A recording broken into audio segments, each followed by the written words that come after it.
ప్రముఖ దర్శకుడు రామ్ గోపాల్ వర్మ అరెస్ట్ కు రంగం సిద్ధమైనట్లు తెలుస్తోంది. AP CM Chandrababu, deputy CM Pawan Kalyan, మంత్రి నారా లోకేష్ ఫోటోలు మార్పింగ్ చేసి ఎక్స్ లో పోస్ట్ చేసిన కేసులో రామ్ గోపాల్ వర్మ విచారణ ఎదుర్కొంటున్నారు.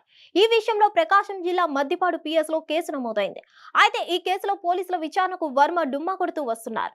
ఈ రోజు విచారణకు హాజరు కావాల్సి ఉండగా రాలేనంటూ లాయర్ ద్వారా పోలీసులకు సమాచారం పంపారు. దీంతో రంగంలోకి దిగిన ఒంగోలు పోలీసులు సరాసరి హైదరాబాద్ లోని ఆర్జీవీ ఇంటికి వెళ్లారు. ఆయన్ని అరెస్ట్ చేసే అవకాశం ఉన్నట్లు తెలుస్తోంది. డైరెక్టర్ రామ్ గోపాల్ వర్మ మరోసారి పోలీసు విచారణకు దుమ్మా కొట్టారు. విచారణకు హాజరు కావడం లేదంటూ లాయర్ ద్వారా పోలీసులకు వర్మ సమాచారం పంపారు. CM Chandrababu, deputy CM Pawan Kalyan, మంత్రి నారా లోకేష్ ఫోటోలు మార్పింగ్ చేసి ఎక్స్ లో పోస్ట్ చేసిన కేసులో రామ్ గోపాల్ వర్మ విచారణ ఎదుర్కొంటున్నారు. దీనికి సంబంధించి ఒంగోలు రూరల్ పోలీస్ స్టేషన్ లో వర్మపై కేసు నమోదైంది. దీంతో విచారణకు రావాల్సిందిగా పోలీసులు నోటీసులు జారీ చేశారు. మొదటిసారి ఈ నెల 19న వర్మ పోలీసుల ఎదుట విచారణకు రావాల్సి ఉండగా వారం రోజులు గడువు కావాలని కోరారు.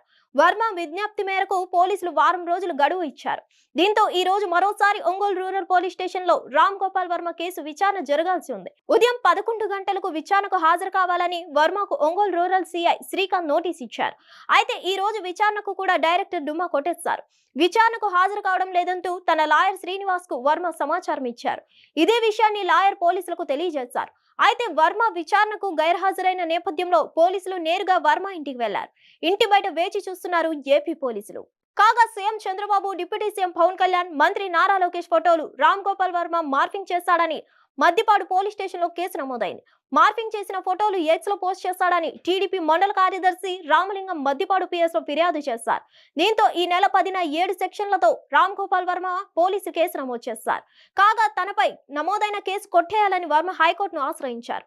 అరెస్ట్ నుంచి రక్షణ కల్పిస్తూ మధ్యంతర ఉత్తర్వులు ఇచ్చేందుకు ధర్మాసనం నిరాకరించింది. పోలీసులు అరెస్ట్ చేస్తారనే ఆందోళన ఉంటే బెయిల్ పిటిషన్ దాఖలు చేసుకోవాలని సూచించింది. క్వాష్ పిటిషన్ లో అరెస్ట్ నుంచి రక్షణ కల్పిస్తూ ఎలాంటి ఉత్తర్వులు ఇవ్వలేమని తేల్చి చెప్పింది. పోలీసుల ముందు హాజరయ్యేందుకు మరికొంత సమయం ఇవ్వాలన్న రామ్ గోపాల్ వర్మ తరపు న్యాయవాది అభ్యర్థనను తోసిపుచ్చింది. ఈ తరహా అభ్యర్థనను సంబంధిత స్టేషన్ హౌస్ ఆఫీసర్ వద్ద చేసుకోవాలని కోర్టు ఎలాంటి ఆదేశాలు ఇవ్వలేదని పేర్కొంది. వ్యాజ్యంలో ప్రతివాదిగా ఉన్న ముత్తనపల్లి రామలింగయ్యకు నోటీసులు జారీ చేసింది. కౌంటర్ దాఖలు చేయాలని పోలీసులను ఆదేశిస్తూ విచారణకు 2 వారాలకు వాయిదా వేసింది. పిటిషన్ను హైకోర్టు కొట్టివేయడంతో రామ్ గోపాల్ వర్మ విచారణకు హాజరు కావడం అనివార్యమైంది. సో దానికి సంబంధించిన కోర్టు చేస్తూ మేము నిన్ననే ఈ రోజు మార్నింగ్ పంపించాము. రెస్పాన్స్ రావాలి కానీ ఆ రెస్పాన్స్ ఇంకా మాకు రాలేదు. మేము వెయిట్ చేస్తున్నాము కానీ పోలీసు వాళ్ళు ఇక్కడికి వచ్చాము. మాకు టైం కావాలి. అలానే ఫిజికల్ గా ప్రెసెన్స్ అవసరం లేదు. ఇప్పుడు డిజిటల్ ఇండియా వచ్చింది కాబట్టి, డిజిటల్ పోలీసింగ్ కూడా వచ్చింది కాబట్టి వర్చువల్ మోడ్ లో మాకు ఇవ్వండి. మేము వర్చువల్ లో మీకు ఇన్వెస్టిగేషన్ కి కోఆపరేట్ చేస్తామని చెప్పారు. తర్వాత మళ్ళీ ఎక్స్టెన్షన్ టైం కూడా అడిగే అవకాశాలు ప్రతి ఒక్కరికి ఉంటాయి కాబట్టి మేము ఎక్స్టెన్షన్ టైం కూడా అడిగాము. ఇది ప్రీ షెడ్యూల్ ఆయనకున్న ప్రాజెక్టుల రీత్యా మేము ఆయన షెడ్యూల్ తీసుకొని మేము టైమింగ్స్ అడగడం. హైకోర్టు ఆశ్రయించిన తర్వాత పోలీసులు కూడా సహకరించాలి అని చెప్పి హైకోర్టు ఆదేశాలు ఇచ్చింది కదా. హైకోర్టుకు సహకరించాము. హైకోర్టుకి ఆశ్రయిస్తే ఇంకా బెయిల్ అప్లికేషన్ సంబంధించిన రేపు వాదనలు ఉంటాయి. క్వాష్ పిటిషన్ కూడా మేము ఫైల్ చేస్తాము. అది కూడా హీరింగ్ క్వాష్ కొట్టేలేదు. అదే మీకు చాలా మంది తెలియదండి, క్వాష్ కొట్టలేదు. క్వాష్ కి ఇన్స్ట్రక్షన్స్ కి నోటీస్ కి పంపించింది. వాళ్ళ సైడ్ నుంచి కౌంటర్లు దాఖలా చేయాలి. దాన్ని కొట్టడం అన్నారు. దాన్ని కౌంటర్ వేసిన తర్వాత ఫైనల్ గా హీరింగ్ చేసి అసలు ఈ కేసు నిలబడతాదా లేదా అని చెప్పి తర్వాత చెప్తారు.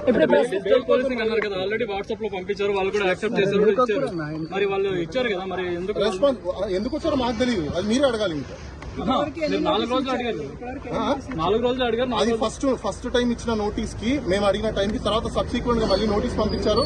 దానికి కూడా మేము ఆన్సర్ ఇచ్చాము. స్పీడ్ పోస్టులు కూడా పంపిస్తున్నాము. అలానే వాళ్ళకి వాట్సాప్ లో కూడా షేర్ చేస్తాము. ఎస్పీకి పంపించాము, డిఎస్పీకి పంపించాము, అలానే ఎస్పీకి సంబంధించిన సీసీ వాళ్ళకి పంపించాము, ఎస్ఎస్ఓకి పంపించాము. అదే విధంగా ఎవరికి సర్కిల్ ఎప్పుడు పోలీసులు విచారణకు హాజరయ్యే అవకాశం ఉంది. ఒకటి థర్డ్ డిగ్రీ ఎవరు ప్రయోగించినా వాళ్ళ మీద కూడా క్రిమినల్ ప్రాసిక్యూషన్ అవుతుంది.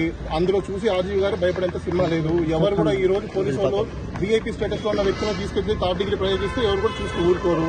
మేము కూడా కన్సర్న్ కాంపిటెంట్ అథారిటీకి మేము కూడా అప్రోచ్ అవుతాము. అంటే గత ప్రభుత్వంలో ప్రయోగించారు కదా, ఒక ఎంపీ మీద ప్రయోగించారు కదా. గత ప్రభుత్వం ప్రయోగించారనేది ఎవరికి తెలియదు. సార్ మీరు టైం అడిగింది అంటే ఎప్పుడు టైం అడిగారు, ఎప్పుడు విచారణకు వచ్చే అవకాశాలు ఉంది? 19th కూడా సబ్సిక్వెంట్ గా నోటీస్ పంపించారు. 25 చెప్పారు. దానికి సంబంధించి మేము ఈ రోజు మార్నింగ్ వాళ్ళకి వాట్సాప్ లో పంపించాము, పోస్ట్ కూడా పంపించాము. డెలివరీ అవ్వడానికి ఏం తప్పు చేయలేదు. ఇదేమి దేశద్రోహం కేసులో కాదు, లేకపోతే ఇంటర్నేషనల్ మాఫియాలో కాదు. ఇది ఒక డిజిటల్ కి సంబంధించిన ఒక పోస్ట్ చేశారని చెప్పేసి ఒకరు కంప్లైంట్ చేశారు. అసలు నిజంగా అది కంప్లైంటా కాదా లేదా అని వెరిఫై చేయడానికి మాకు ఇంకా సమయం కావాలి. వాళ్ళు కంప్లైంట్ ఇచ్చారు, వాళ్ళు ఎఫ్ఐఆర్ కట్టారు, అది ప్రాసెస్. ఆ ప్రాసెస్ అయిపోయిన తర్వాత నెక్స్ట్ ఏం తీసుకోవాలి ఏంటంటే చూసి మేము కూడా దాని మీద యాక్షన్ తీసుకుంటాం. ఒకటి ఇప్పుడు సుప్రీంకోర్టు ఇచ్చిన గైడ్ లైన్స్ ప్రకారం ఏ వ్యక్తి పోలీస్ స్టేషన్కి వెళ్తే అది కంప్లైంట్ ఇచ్చారంటే ఎఫ్ఐఆర్ కట్టడం అనేది వాళ్ళ రెస్పాన్సిబిలిటీ కాబట్టి పోలీసు వాళ్ళు కట్టారు. తర్వాత వాళ్ళు మాకు నోటీస్ ఇచ్చారు, నోటీస్ ప్రకారం మేము కూడా ఫాలో అవుతాం. రూల్ ఆఫ్ లా ఏదైతే ఉందో దాన్ని కంటిన్యూ చేస్తాం. హిట్ టీవీ యాప్ ని డౌన్లోడ్ చేసుకోండి. ఇందులో short news, live news, entertainment movies అన్ని అవైలబుల్ గా ఉన్నాయి. Please download hit TV app. Hit TV app ని ఫ్రీగా డౌన్లోడ్ చేసుకోండి.